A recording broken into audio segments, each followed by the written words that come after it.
collaboration starts with togetherness. A certain amount of togetherness that is required to have a shared purpose. If we don't have a shared purpose, we're not collaborating. Or we're not collaborating in the way that I understand collaboration, which is a voluntary process. There is involuntary collaboration. It's happening every day at every corporation.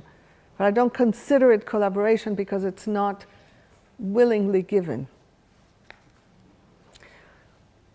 So in order to collaborate, the first order of business is to have shared purpose. The second order of business is to know what to do with when there are differences, disagreements. If we have no disagreements, technically, in the way that I understand life, we're not actually collaborating. We are moving on parallel lines that are going in the same place, but we're not really collaborating because there's no labor. If you look at the word collaborate, it has labor in it. What is the labor of collaboration? It's the labor of creating the co. Creating the co means constantly adapting to our differences. Is that making sense? So, if collaboration means working together for shared purpose and sorting out differences to come up with a joint strategy, then the structures that we have in the world are fundamentally opposed to that happening. Within a context of competition, it's incredibly difficult to create collaboration. Because competition, by definition, means individual purpose, or my team against yours. It is always somehow against something else. So creating a shared purpose is going to be really difficult when there is competition going on. When people say you're competing with your previous best running time? For some reason, I don't think of that as competition. It's weird for growth. my brain. Growth? It's weird for my brain. Yeah.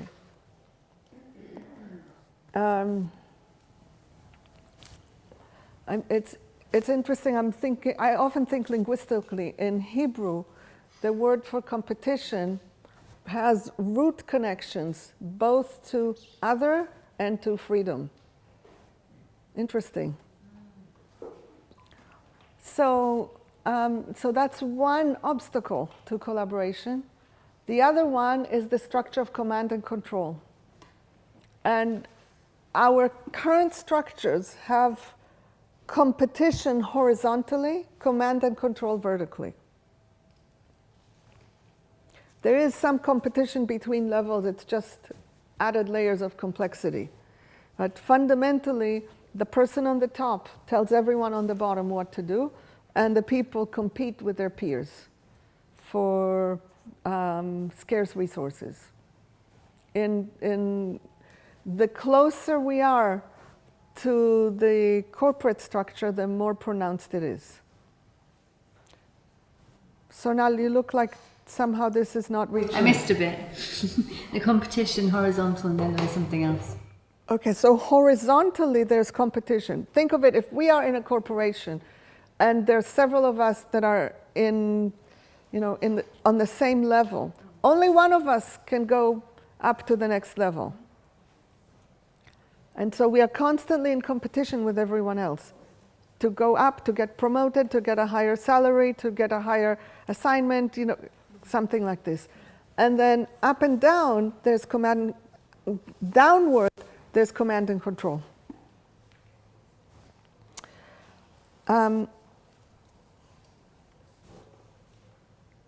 How command and control interferes with collaboration is more complex than competition. Competition is kind of obvious, and maybe the other one is also obvious, but I still want to spell it out.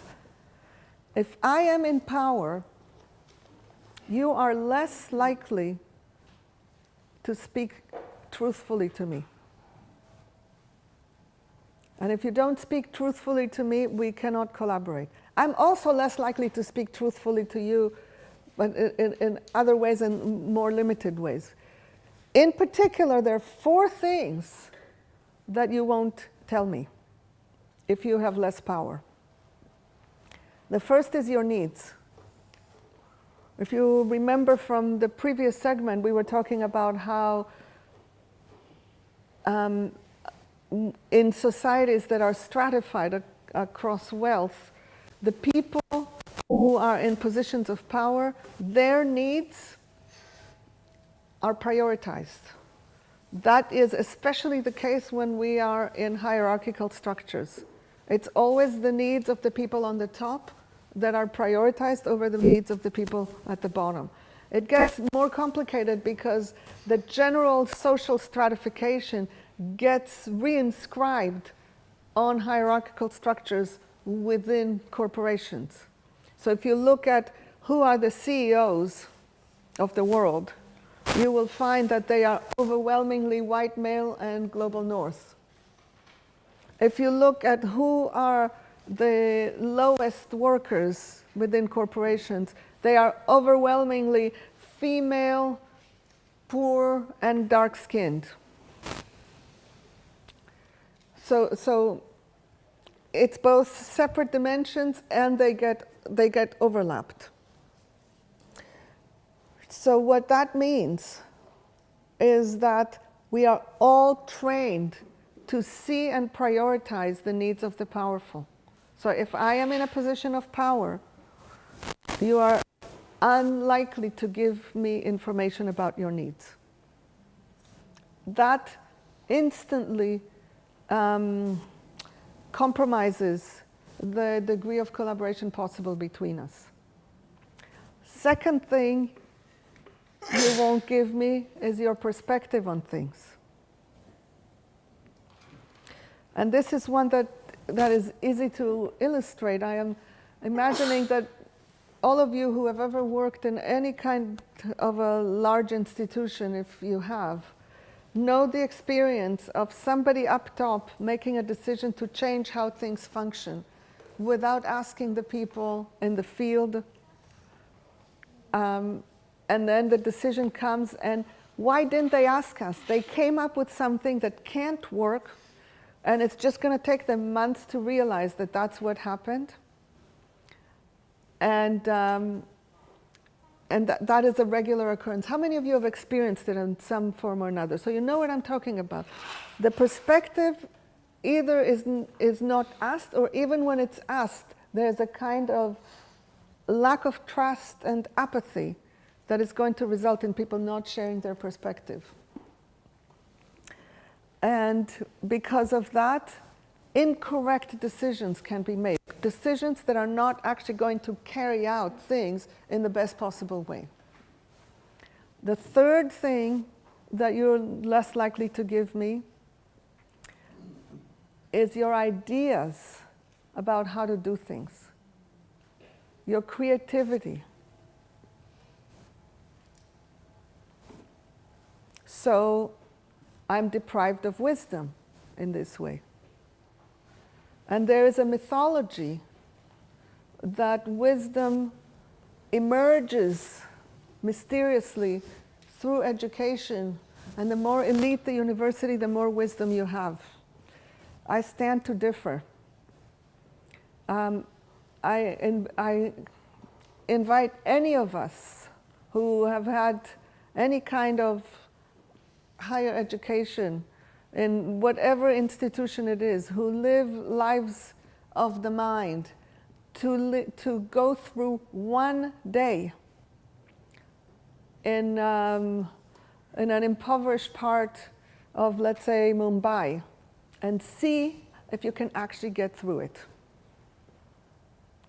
And that might give us an appreciation of the degree of wisdom and resourcefulness that are necessary to survive when you don't have access to the comfort and ease that money brings with it.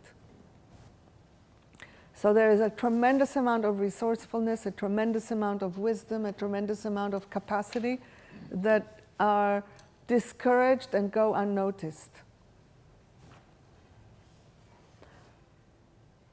The fourth thing that you're unlikely to give me is your no. Your no. A former client of mine left me with this really powerful statement. He said, having power means you rarely hear no. Challenge. Challenge. Dissent. And what that means is that we're likely to create unsustainable agreements. Why? Because if you can't say no, you can't say yes. We can only say yes when we can say no. I believe that most broken agreements that exist in the world are broken because they were never entered in the first place. All the parents, think about your children. Do they ever have a true option of saying no to whatever agreement you propose?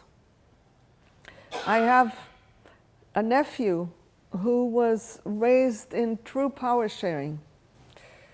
And I remember a time when he was 4, he's now almost 20, but a time when he was 4, that I understood viscerally that he lives in a different world from the one that I live in. It was a time when I went to visit, and my sister was sharing with me how the two of them had just been putting order in his room and creating, new spaces for where to put things. And I'm thinking to myself, okay, great, this is, an unusual family, and still a 4-year-old is not interested in those things. So I asked him, was that your decision or her decision? And he looked at me with a kind of a mild pity, duh type thing on his face expression, and he said, we decide together. And that was the moment when he said those words, we decide together. When a 4-year-old says those words, I know he lives in a different world from the one that I live in. Deeply and internally, he lives in a different world. If you're curious about him, you can find an interview that I did with him when he was 11 on the BNBC channel of YouTube, or you can Google Yanai, that's Yannai, and my name, and you'll find it. If you just Google him, you might find his own YouTube channel where he had a whole bunch of chemistry experiments that he uploaded. But that's not what I'm that's not what I'm passing you on to. It's an interview of what it was like to grow up in an NVC household. And I still find it moving when I watch it. So, in that case, if I want to have collaboration and I have power, I need to do something to make it happen. And so before we talk about what is it that I need to do, I want to just take a step back and ask a question, which is not, it's not an empty question. I want you to think about it. Why do we even want to collaborate? Why collaborate? If I can do things by myself, why collaborate? Anybody has a sense? What do we gain from collaboration? Diversity of thinking. Diversity of thinking, which leads to more wisdom, more capacity. Yeah? I'd say 3 things that just came to mind. So resilient, you're more resilient if you're in a network of people. Well, someone said to me once that if it's like a spider's web, if you're like connected to like a network, you're much more resilient because you're connected to lots of different people. Okay. So that was resilience, and there were 2 others. Power, because if you're working together, you've got like loads more power to do things. Do you have a sense of what creates that power? Why does collaboration create power? Because if you're collaborating, because you've got the energies of a multiplicity of people, and if you're doing it in a collaborative way, it's going to be creative as well. Yeah, so collaboration unleashes creativity. So, resilience, power, and there was a third one. I said fun. Explain this one because I think people don't get it. What is fun about collaboration? I'm not challenging you, I want you to say more. Yeah, I think it goes back to creativity, the joy of creating something with someone else. And it's not much, well, for me, I like some time alone, but not too much. So it's more fun to do things with other people. So first of all, evolutionarily, to the best of my understanding, we evolved to collaborate with others to attend to needs. And so if that's what we evolved for, it will be pleasurable. Fundamentally, one of the ways that evolution works is to make what is necessary for life pleasurable. Imagine if eating was really an experience of suffering, which for some small minority of people in society it is. But fundamentally, the experience of eating is pleasurable. And it's a necessity and it's a pleasurable. So I like this, I hadn't thought of it, that there's something pleasurable about engaging with other people and doing something together that many of us have lost, but is there, that we can reclaim. Anything else that anybody can think of about why collaboration? You can't do the task alone. You can't do the task alone that you collaborate. Yeah, and I want to distinguish in that way between collaboration and division of labor. A lot of people think collaboration and what they see is dividing a task among people, which to me is not the same as collaboration, which is even creating the task and then figuring it out. In 2007 I was in Japan, and somewhere that I was, there was a banquet later that day that I wasn't part of, but I got to see the people working to set it up. And I saw, I don't know a word of Japanese, but I saw a radical difference between how they were approaching this task and how I would imagine a group in the US and probably also in the UK would approach the task. In the US group, there would be someone who would take charge and would decide what is the task, how to divide it into subtasks, and tell each person what to do, or fight with other people to decide what to do. But there would be somehow an in charge and a do division of labor. What I saw in Japan looked more like ants, in that everyone was together involved in the same task. So people were swarming from table to table, doing what was necessary, and constantly looking to see what is happening in the other tables. There was such a collaborative group orientation that it was visual. And if these two people were done with whatever they were doing, they joined other people in that task. So there wasn't a division of labor. It was a co-holding of responsibility for the whole. And that is a key element of true full collaboration, that there is, once there is a shared purpose, that purpose is truly owned by everyone. Anything else that anyone sees about what makes collaboration beneficial? For me, there's something about a relaxing, a relief at the sort of holding of the interdependence in it, like the shift away from individual responsibility. Yep. And there's one more that I see. Yes? It kind of touches on the Japan story. My experience of being in Japan and meeting some people, they were explaining how being in service is often what happens in the West when you're working with people. Being in servitude is what happens when you have a waiter and you're like, give me the bill kind of thing. and these Japanese people were talking about being in service. So it's about collaborating, but actually coming from a much higher purpose. So it's working as the collective, but actually coming from something that actually believes in a much greater good as well. So it's purpose, collective purpose, and actually something higher than our small ego. Yep. And for me, the particular element that I pull out of that, whether it's in Japan or anywhere else, which is, if I am part of creating the strategy that we're going to carry out, I am more likely to be committed to carrying it out.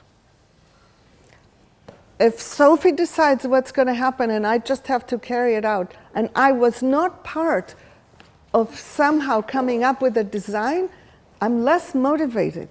So in a very, very, very deep, simple way, even using that word called efficiency, it's more efficient to get people engaged, because then you have more of their energy. Literally, there's more energy available to a project if it's done collaboratively or if it's dictated from above. Globally, last I knew, the rate of engagement of employees globally is 13%. That means, if I remember the number accurately, it may be slightly different. That means that 87% of the global workforce goes to work, clocks their time regardless of where they are in the hierarchy, and goes home and are disengaged. Disengagement is the fundamental symptom of absence of shared purpose.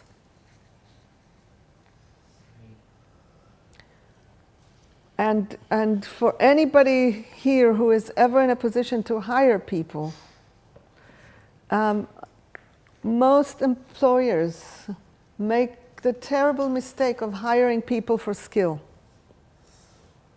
Skill is the cheapest thing to have.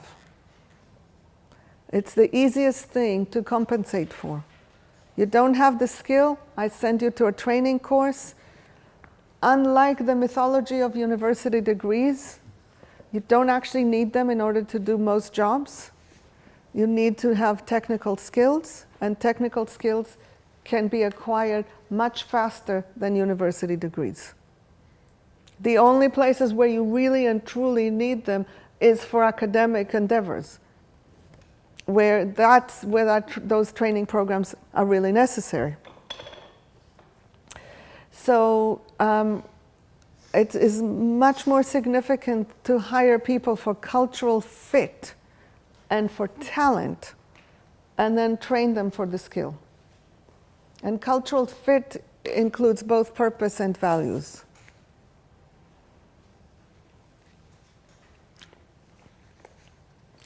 Okay. Oh, no, did you have a question? Well, I was looking at how society sets up. Oh, yeah.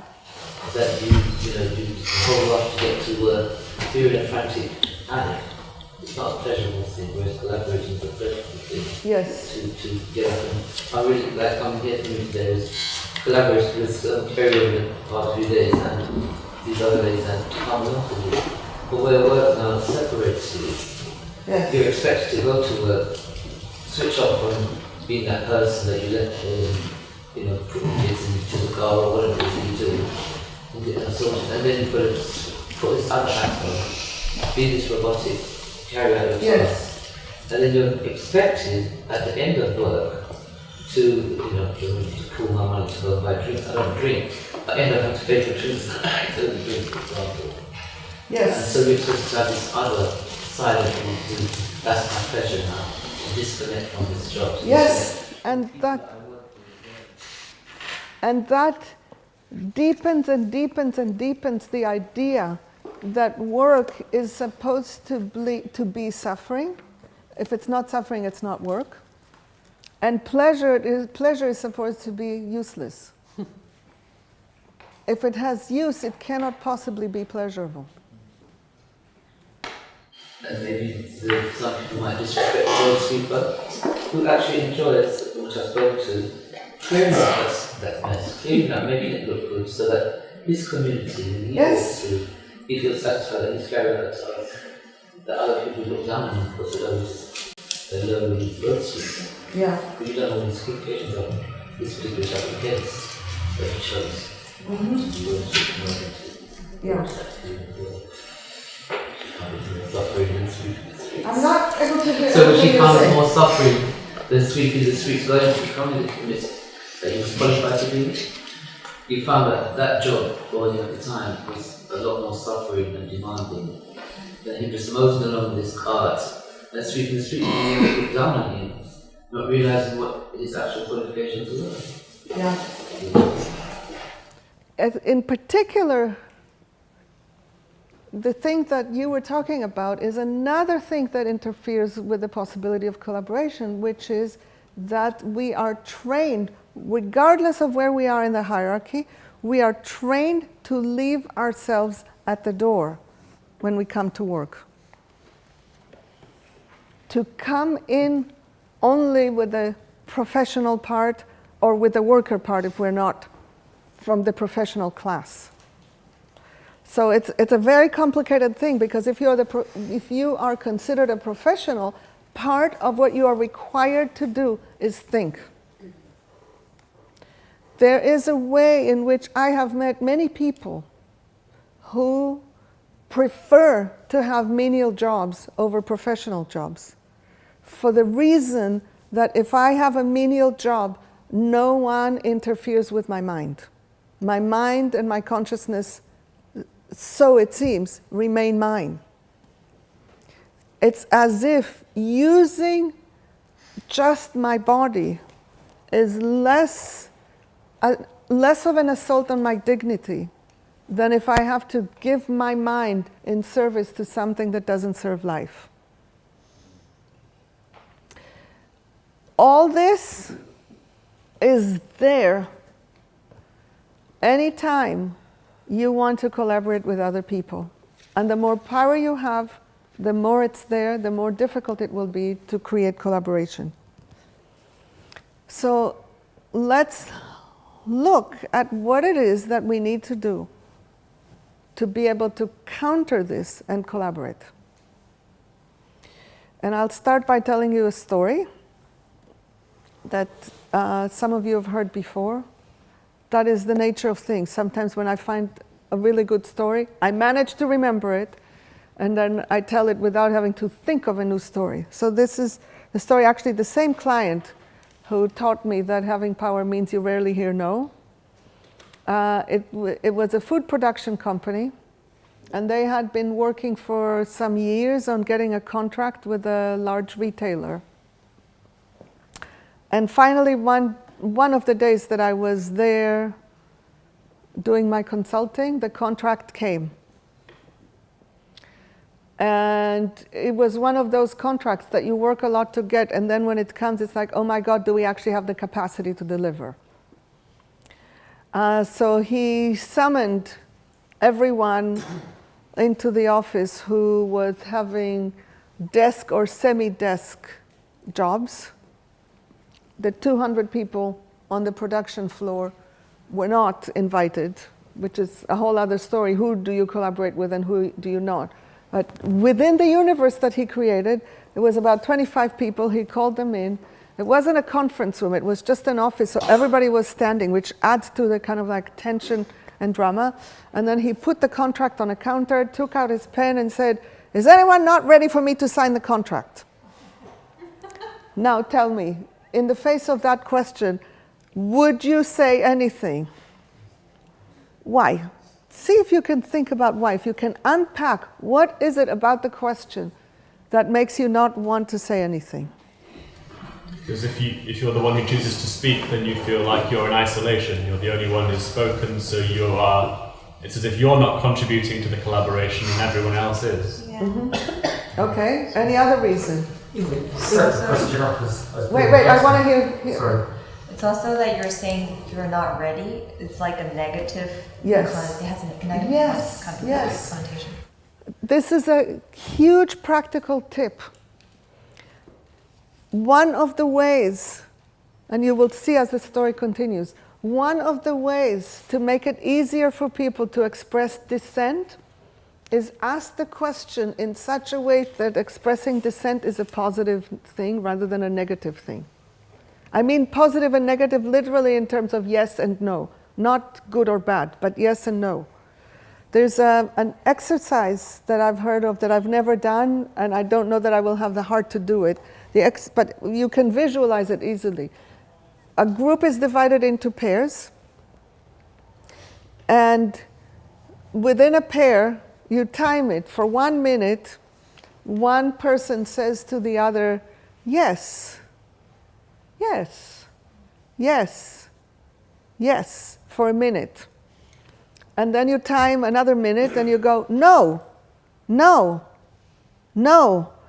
And there are physiological differences in how we respond to yes and no, which in my mind are directly tied to our interdependent nature, because the no registers as no to me rather than no to what I want. So if I want people to feel free to express dissent, I want to invite it in a way where that is what is expected. And when I say, is anyone not ready? In order to express dissent, you have to go against me and against the whole. Any other reason that anybody can think of why that question would be difficult? Fear. Fear. What creates the fear? What in the question creates fear? Singled out as an idiot, not part of the group. Yeah. So it's similar to what he was saying. Yeah. That you'd be to blame if they don't get the contract, because you're the one. Yes. You're also expressing your needs. Okay. Now, so what did I do in that moment? I had the privilege of an outside consultant who for a while can get away with saying anything. I overextended this privilege without understanding some things about him. So after 2 years of consulting, I was kicked out. That was a very powerful lesson, that when somebody tells me, I want you to come in to help our business collaborate better, I don't take them at face value, because most people don't know what they mean by collaboration. They think that collaboration is, I hear from you and then I do what I want. But at that time I still had credibility, so I stepped in and I said this. I said, I don't know if anyone is not ready, but I'm doubtful anyone would be free, you would feel free to say so, given the way the question was asked. So I'd like to propose that you change the question. Here's the question I would propose instead. And watch how this fits with what you just said. The question that I would propose is, does anyone have concerns they would like me to address before we sign the contract? Is it the same question? No. It's asking for the same information, but it's asking for it in a very different way that normalizes the presence of dissent. Instantly, before he even said a word, just from me doing the reframing, 5 hands went up. And more hands went up afterwards. And as the concerns were coming, some of them he was able to address just by explaining his plan. Some of them led to changing the terms of the contract. Some of them led to redesigning something that was done on the fly. And by the end of the activity, everybody was going back to their posts, and you could see in their bodies they were going engaged in an exciting and demanding challenge rather than going to the guillotine, which is what it would have been otherwise. Miki, can you remind us of the first question he asked? Yeah. Phrasing it Is again? anyone not ready for me to sign the contract? Is anyone not ready? Okay. And the second one, does anyone have any concerns you would like me to address before I sign the contract? The most interesting part of this was, after this whole thing settled, the salesman came and gave back half of his commission. Any economics book or psychology book that you would read would tell you that this is not possible. And I have seen this kind of behavior happen again and again, that true full collaboration engenders generosity. And the guy said, because of what I saw in terms of the level of collaboration, I want to improve the profit margins by lowering my commission. And this was a contract that he had worked on for years, and he was clearly waiting for that income. And still he shared it. Now here comes the sad part, which is I subsequently wrote an article about this story for the New York Times, and the editor crossed out the piece about the salesman giving his commission back. And I asked her why. She said it's over the top. And that was a very deep lesson, because we all know that the media shape our view of human nature, but here I was seeing it happen in front of my eyes and somehow being part of it, and I thought long and hard about withdrawing my article, because she wasn't going to agree. She wanted proof, and I couldn't have proof anymore because I was no longer connected with them. And it's so clear, if there was embezzlement, she wouldn't ask for proof, because embezzlement fits within the homo economicus model that we live in, but generosity doesn't. So in this way, I agreed to something that perpetuates a negative view of human nature. I ultimately decided that not knowing it doesn't do anything negative by itself. It just is not doing as much positive thing as I would like. So I decided to go with the article, and I am still from time to time wondering if I would remake the same decision if I had the same opportunity now. So in this distinction between these two questions lies a big part of how we can collaborate across power differences. And specifically, it's about normalizing information coming from this person to this person, instead of information always going from this person to this person. And we do this by how we ask. So you saw this example. There are many things that you can do to increase the chances that people will express themselves in full. For example, in the existing norms and power structures, if I come up with a plan for something, I again am the person in power, and I bring it to you, and I ask you, do you like the plan? What will you say? Yes, I love the plan, let's do it, regardless of what you think about it. If I bring the plan and I say, please tell me the 3 things that you like the most about this plan and the 3 things that you like the least, to do what I want means going against me. So I am inviting you in a way that normalizes that it's okay to tell me something that you don't like. In fact, not only is it okay, I want it. So there are many ways to do this, and I would like you now to do a little practice. This is not all day me talking, so I'd like you to do a little practice. I'd like you to pair up with someone, actually triple up, because it's always good to have someone in the group who is not directly participating. One person is the person in power, the other person is the person with less power. And you make up a scenario in which you want the opinion, the perspective, the need, the ideas, the know of the other person. And you ask for it.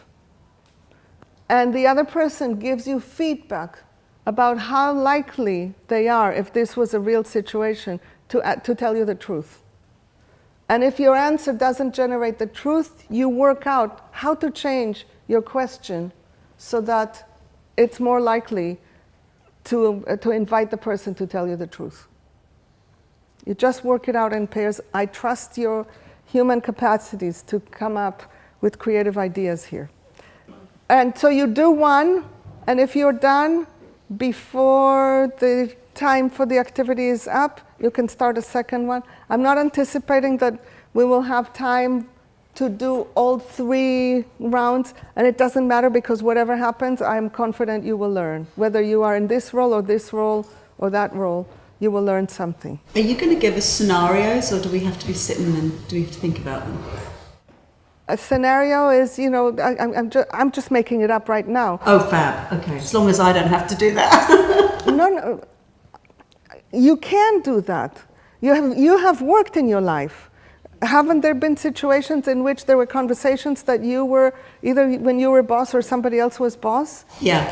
Just any of those. Yeah. I have a project, if nothing else works, here's the plan for the project, and I want your input about it. Okay? How do I ask for it? In a way that will actually encourage you to tell the truth.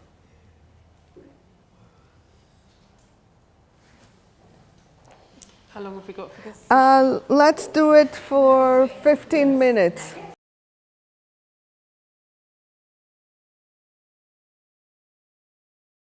Okay, so I would love to take about 10-15 minutes just to engage with whatever emerged in your exercise, and then we'll take a break and do the last segment.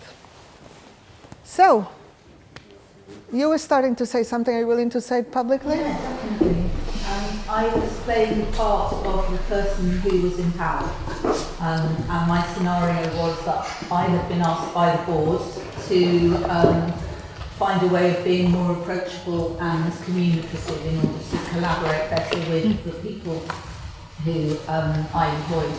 And so I had chosen somebody that I felt that I had a kind of rapport with, and I was asking him to please help me out by telling me how I could do that better. And I was just really surprised how vulnerable I felt as a person in power, asking somebody that I was employing for that kind of help, because it was the kind of, well, the board obviously thinks I'm not doing this well. And I am asked, I really need this from you. It was quite an amazing experience. I'm curious, how many people here have been in positions of structural power? Would you raise your hand if you've been in positions of structural power? How many of you relate to a kind of loneliness and vulnerability that position entails? Where the people that you are supervising would never know, and the last thing in the world you are supposed to do is to let them see it. Yeah. Anything else that arises from the exercise? Ahas, questions? Yeah, in the back? I just found it really interesting how everybody in our group was able to slip into different roles almost immediately. It was as if all this store of experience and knowledge, when you identify it as a leader or a follower, is already there, ready to be played out. Yes.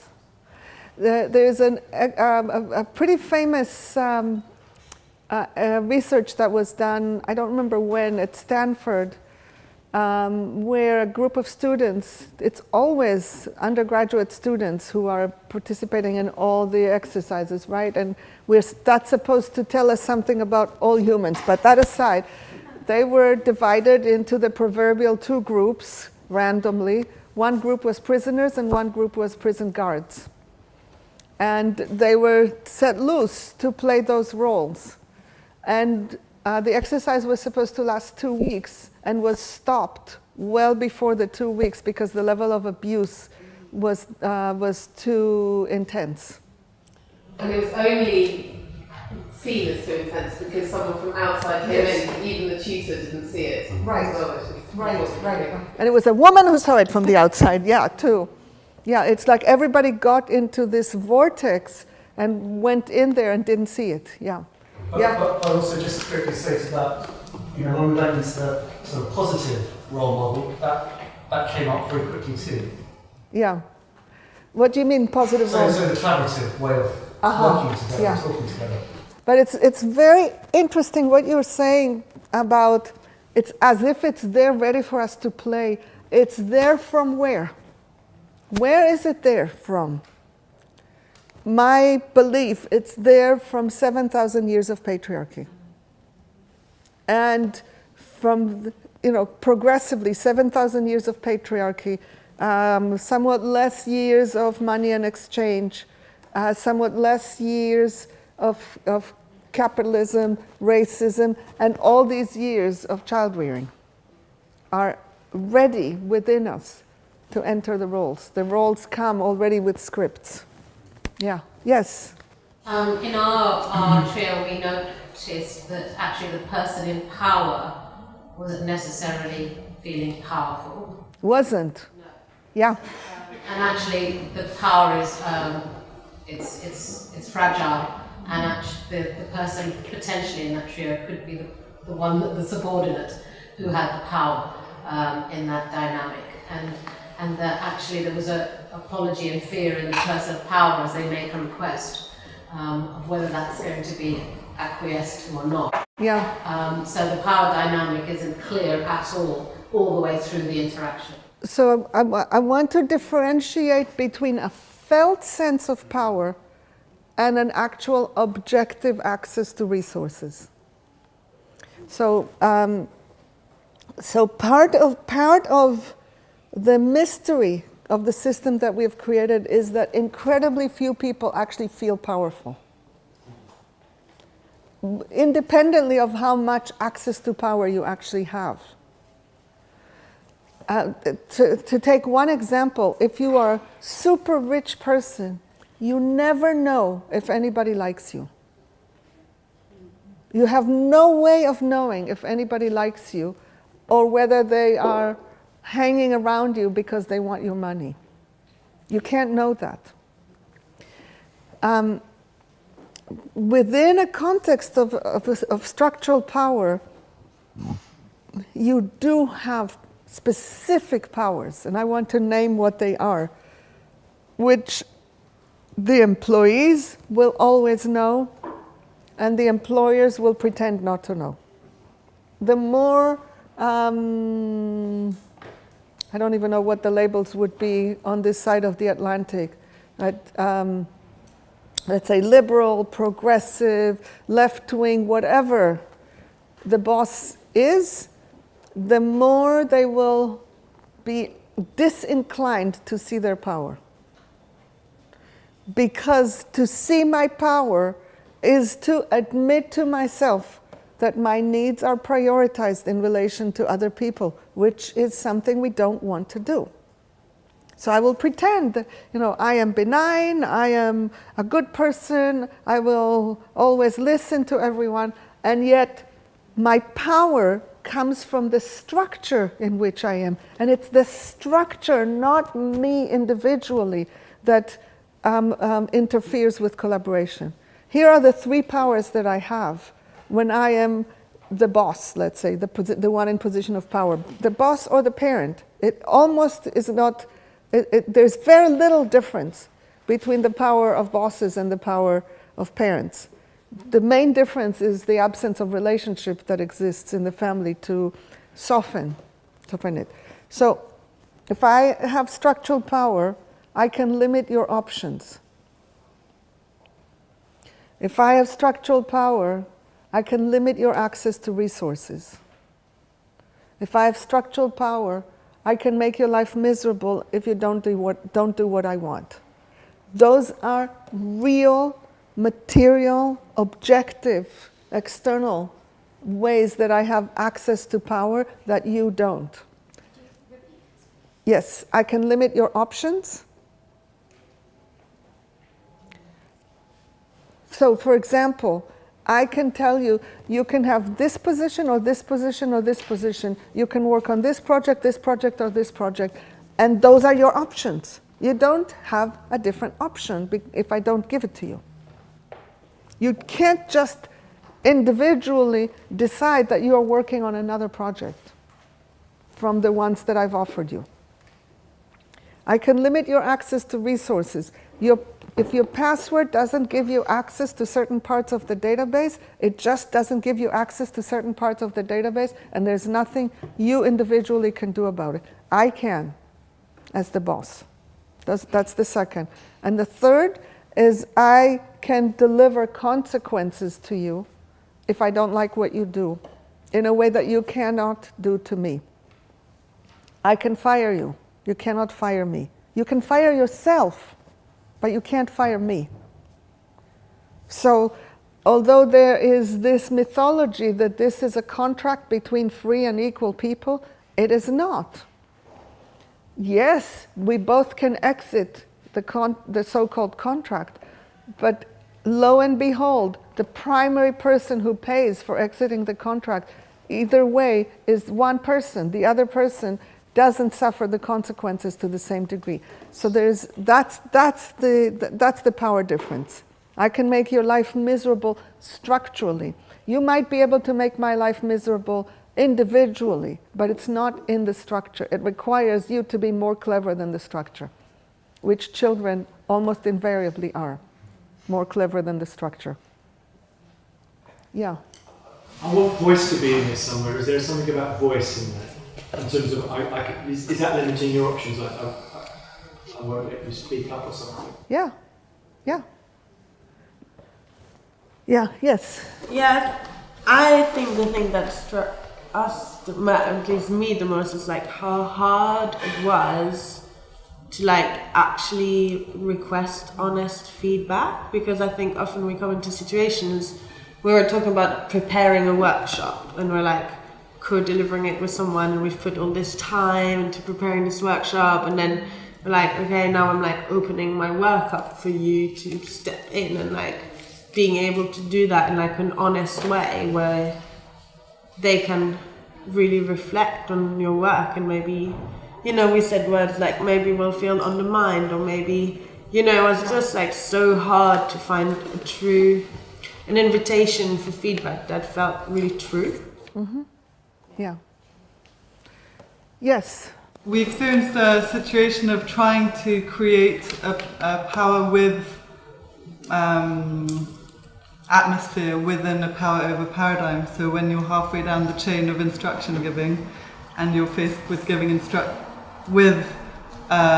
you're being told a certain number of tasks have to be done. So the challenge of creating lively, genuine collaboration in a existing hierarchical structure. Yeah. Yes. I think that also in our dynamic, what we found is that the person in power knew that they had the structural power, but almost there's a need to have a relationship with that person and is requesting it, but doesn't know how to have that conversation because the other person also recognizes the power. So it's clunky and it's awkward. That pinpoints that when the structure is there, it requires one or both people to be saints in order to subvert the power dynamics. To be a saint in order to subvert the power dynamics. Very few of us can actually rise to the occasion of individually in our one body being able to compensate and subvert the dynamics sufficiently to change them in a lasting way more than for this 1 minute. And because of that, that's one of the reasons why for me the only real change possible is systemic change. Because if the system becomes collaborative, then I don't need to make an effort to be collaborative. Yeah. I just had a question. So when these apply or when they don't apply, so the things about limiting options, limit your access to resources, make your life miserable. So do you think what if you're in a scenario where you have a sort of a leadership responsibility? You're in a scenario where you have a leadership responsibility, but you don't necessarily have all those things. Like you're not a boss, but you've got a leadership responsibility. Do you think that's still a power over paradigm, or when do they apply and when they don't apply? It still is the case. I mean, you can even look at this scenario. Yeah. I am constitutionally collaborative. I can't help it. Yeah. Relational and collaborative. I just can't help it. And yet, it is absolutely apparent and evident to me that in some ways my needs are prioritized in relation to yours. And the fact of having a video makes it even more so. I am operating way less in flow than I usually do. So even if I don't ask you to cede power to me, you're likely to do it. Yeah, maybe that begs the other question of, although I can see the harm in the sort of more obvious ones of limiting options, etc., etc., if it's more a leadership role, the role that you're in now, and I come here in a gift economy and I want to hear your wisdom, is that a bad thing? Or I'm not talking about good or bad. No. I really am not. And again, there comes a point where I need to remind people, and I will say it again if you heard it, my apologies for hearing it again. If I'm going for surgery and I am lying on the table, conscious or unconscious, I am not interested in having the surgeon engage in a collaborative discussion with the nurses. I want the surgeon to be the one making the decisions. yeah. What the difference that I want is not at the time of surgery, it's before and after the surgery. And I would add that you're collaborating during the surgery too. Say that again? I would add that you're collaborating during the surgery too, because there's a common purpose. Yes, but if you are a nurse, your role is very constrained. You're not there to offer an opinion about how the surgery is done. And in my world, after the surgery is complete, I want the team to sit together and debrief about the surgery. And during that time, I want the nurses to have opinions about the surgery and to say, why did you do this? I saw some other surgeon do the incision in another way and there was less blood. I don't even know what they would be talking about, but you know what I mean? That context, I would want it, but in the context of actual surgery, I want the surgeon to be the one making decisions and telling other people what to do. That's what I want for my body. If you want something else, that's fine with you. You can talk to the surgeon and see if you can set it up. But fundamentally, I want us to unmalign unilateral decision making. It's a deep, deep, deep thing. Those of us who are trying to move from authoritarian to something else, we may lose too much in the process. I want us to have access to the full range of ways of using power based on context, purpose, culture, needs, style, all kinds of things. Not always this way or always that way. Do you see what I mean? I do, and the example springs to mind of sort of authoritative parenting rather than authoritarian parenting. Yeah. What do you mean by authoritative parenting? So it's an idea that there's permissive parenting. So authoritative means that you it's supposed to be a balance type, that you sort of manifest your power in a power with. It's more a power with, but it doesn't sort of. But there might be times when you might be able. Okay, so I want to put out that in between not in between, on a different plane from authoritarian versus permissive, which remains on a certain plane of either or, there is dialogic parenting. Non-coercive dialogic parenting, which I am intimately familiar with, having seen someone being brought up through this paradigm. And it's entirely different. It's not permissive, it's not authoritarian. It's no one telling anybody else what to do, except in conditions of imminent danger. Imminent danger, not presumed long-term danger, imminent danger. Okay. Let's take a break.